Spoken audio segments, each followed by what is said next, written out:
Hello everyone, అందరికీ నమస్కారం. ఈరోజు శ్రావణ మాసం శుక్రవారం, మొదటి శుక్రవారం కదా.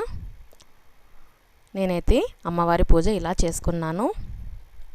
ఆనవాయితీ లేని వారు, అమ్మవారి కలశ పద్ధతి లేని వాళ్ళు కూడా ఈ విధంగా అమ్మవారి ఫోటో పెట్టుకుని కూడా పూజ చేసుకోవచ్చు.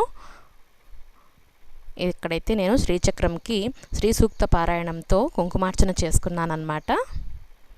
ఇప్పుడైతే మొదటిగా ఇల్లు వాకిలి శుభ్రం చేసుకుని బయట బాగా ముగ్గులు పెట్టుకుని, ముగ్గులు కావాలనుకుంటే అష్టదళ పద్మము ఇవన్నీ కూడా వేసుకోవచ్చు. నేనైతే ఇలా వేసుకున్నాను. నైవేద్యం కోసం 1 కప్ రైస్, 1/2 కప్పు పెసరపప్పు తీసుకొని శుభ్రంగా కడిగి కుక్కర్లో ఒక 4 విజిల్స్ వచ్చే వరకు పెట్టానన్నమాట. ఈ విధంగా రెడీ అయిన అందులో కొంత భాగం పక్కకు తీసుకుంటున్నాను. దీన్ని బాగా మెదిపి పాలు వేసి కాసేపు ఉడికించి ఒక 2 నిమిషాల పాటు లో ఫ్లేమ్లో పెడితే బాగా ఉడుకుతుందన్నమాట. చిక్కటి పాలు యాడ్ చేసుకుంటున్నాను. ఇప్పుడు గరిటెతో మెదపటం వల్ల బాగా మ్యాష్ అయిపోయినట్లుగా అవుతుంది. ఈ కన్సిస్టెన్సీకి వస్తుంది. ఇప్పుడు బెల్లం యాడ్ చేసుకుంటున్నాను. దీనికి 1 కప్, ఇంకా బెల్లం కొద్దిగా స్వీట్ ఇష్టపడేవారైతే ఇంకాస్త బెల్లం ఎక్కువ వేసుకోవచ్చు. నేనైతే 1 కప్ ఫుల్ వేసుకున్నాను అన్నమాట. ఇప్పుడు పక్కకు తీసి పెట్టుకున్న పొంగల్ని తిరువాత పెట్టుకుంటే సరిపోతుంది. మనం పొంగల్ అండ్ స్వీట్ పొంగల్ 2 తయారు చేసుకున్నట్లు అవుతుంది నైవేద్యానికి. ఇప్పుడైతే డ్రై ఫ్రూట్స్ ఫ్రై చేస్తున్నాను. గీ యాడ్ చేసుకున్నాను. 1 టేబుల్ స్పూన్ గీలో జీడిపప్పు, బాదం పప్పు వేసి కాస్త ఫ్రై చేసుకుంటున్నాను. దీన్ని పాయసంకి యాడ్ చేసేస్తున్నాను స్వీట్ పొంగల్కు. అంతేనండి, స్వీట్ పొంగల్ రెడీ అయిపోతుంది. ఒక 2-3 నిమిషాల్లో ఇది రెడీ అయిపోతుంది. కాస్త సిమ్లో పెట్టేసి 2 నిమిషాల పాటు అలాగా మగ్గనివ్వాలి. ఇప్పుడైతే జీలకర్ర, మిరియాలు, కరివేపాకుతో పొంగల్కి తిరువాత పెట్టుకున్నాను. వీడియో కాస్త ఫాస్ట్ చేశానన్నమాట, లెంత్ ఎక్కువ అవుతుందని. ఈ 2 నైవేద్యాలు రెడీ చేసుకున్నాను. ఇంకా రవ్వ లడ్డు కూడా నేను రెడీ చేసుకుంటున్నాను. ఇప్పుడు రవ్వ లడ్డు ప్రిపరేషన్ చాలా ఈజీ. జస్ట్ డ్రై ఫ్రూట్స్ కొద్దిగా ఫ్రై చేసుకుని పక్కన పెట్టేసుకుని 1 కప్ రవ్వ గీలో బాగా ఫ్రై చేసుకుంటున్నాను. మంచి స్మెల్ వచ్చే వరకు దీన్ని ఫ్రై చేసుకోవాలి సిమ్లో పెట్టుకుని. ఇప్పుడైతే dry fruits and coconut powder కలిపి గ్రైండ్ చేసుకున్న పౌడర్ అన్నమాట. ఇది 1 కప్ వరకు వేశాను. ఇది ఒక 2-3 నిమిషాల పాటు ఫ్రై చేసుకోవాలి. ఇప్పుడైతే 1 కప్ షుగర్ యాడ్ చేస్తున్నాను. 1 కప్ రవ్వకి 1 కప్ షుగర్ అన్నమాట. డ్రై ఫ్రూట్స్, ఇలాచీ పౌడర్ అన్నీ కలిపి ఇంకొకసారి ఫ్రై చేసుకొని పిస్తా పప్పు కూడా యాడ్ చేశాను. ఇదంతా బాగా ఫ్రై అయిపోయిన తర్వాత ఒక బౌల్లోకి ట్రాన్స్ఫర్ చేసుకుంటున్నాను. వేడిగా ఉండటం వల్ల కాస్త పాలు చిలకరించుకుంటూ లడ్డు కట్టేస్తున్నాను.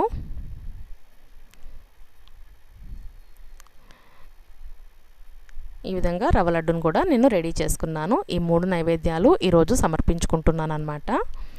ఇక దేవుడి దగ్గర ఈ విధంగా కలశంని రెడీ చేసుకుంటున్నాను.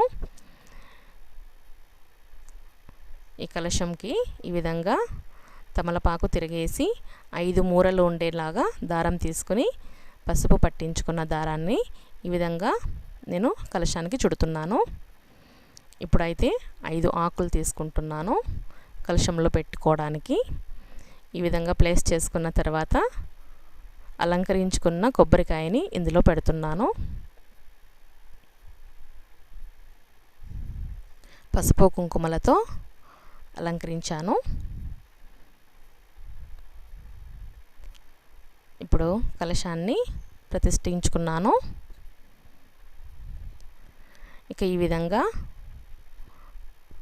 పువ్వులతో, మనకు తోచిన పువ్వులతో అలంకరించుకోవచ్చును. కాకపోతే అమ్మవారికి సువాసన వచ్చే పువ్వులంటే చాలా ఇష్టం కాబట్టి గులాబీలు, జాజులు, సెంటు జాజులు, వీటితో ఈరోజు పూజ ఇలా చేసుకున్నాను అన్నమాట. మొదటగా అయితే ఆచమనం చేసుకుని గణపతి స్తోత్రం చదువుకుంటున్నాను. గణపతికి పువ్వులు అక్షింతలు సమర్పించుకున్న తర్వాత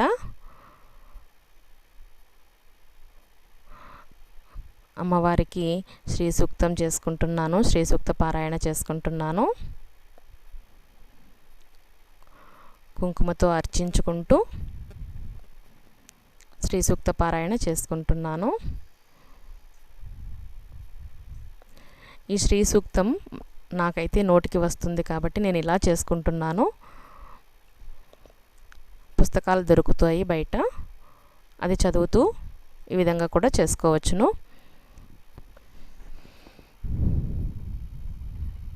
ఇది నాకు బాగా అలవాటు ఉంది కాబట్టి శ్రీ సూక్తంతో ఈ విధంగా కుంకుమార్చన చేసుకుంటున్నాను. ఇదే విధంగా మనము వరలక్ష్మి వ్రతం రోజున కూడా చేసుకోవచ్చును. ఆనవాయితీ లేదని బాధపడనవసరం లేదు. కలశం లేకపోయినా పర్వాలేదు. అమ్మవారి చిత్రపటానికి బాగా అలంకారం చేసుకుని పువ్వులు నైవేద్యాలు అన్నీ సమర్పించుకొని లక్ష్మీ అష్టోత్తరము, శ్రీ సూక్త పారాయణము, కనకదార స్తోత్రము, అష్టోత్తర శతనామావళి, లక్ష్మీ స్తోత్రాలు ఇవన్నిటితోనూ మనము పూజ చేసుకున్నట్టయితే అమ్మవారి ఆశీస్సులు మనకు మెండుగా ఉంటాయన్నమాట.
ఒకవేళ శ్రీ సూక్త పారాయణం చేయలేని వారు శ్రీమాత్రే నమః అంటూ 108 సార్లు ఆ నామం పలుకుతూ కుంకుమతో అర్చన చేసుకున్నా కూడా సరిపోతుందన్నమాట.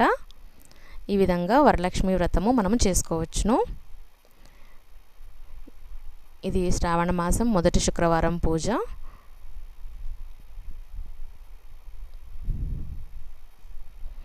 అమ్మవారు నిండుగా ప్రశాంతంగా కరుణిస్తున్నట్లుగా కనిపిస్తున్నారు.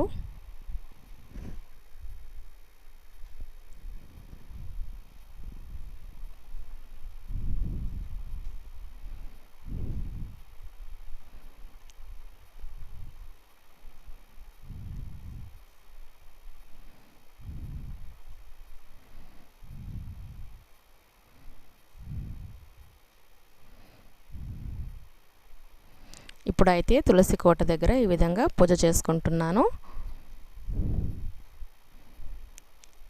అంతా శుభ్రం చేసుకొని పసుపుతో కుంకుమలతో అలంకరించుకుంటూ పువ్వులు పెట్టుకుని ధూపం దీపం నైవేద్యం సమర్పించుకుంటూ ఈ విధంగా పూజ చేసుకున్నాను తులసమ్మ వారికి.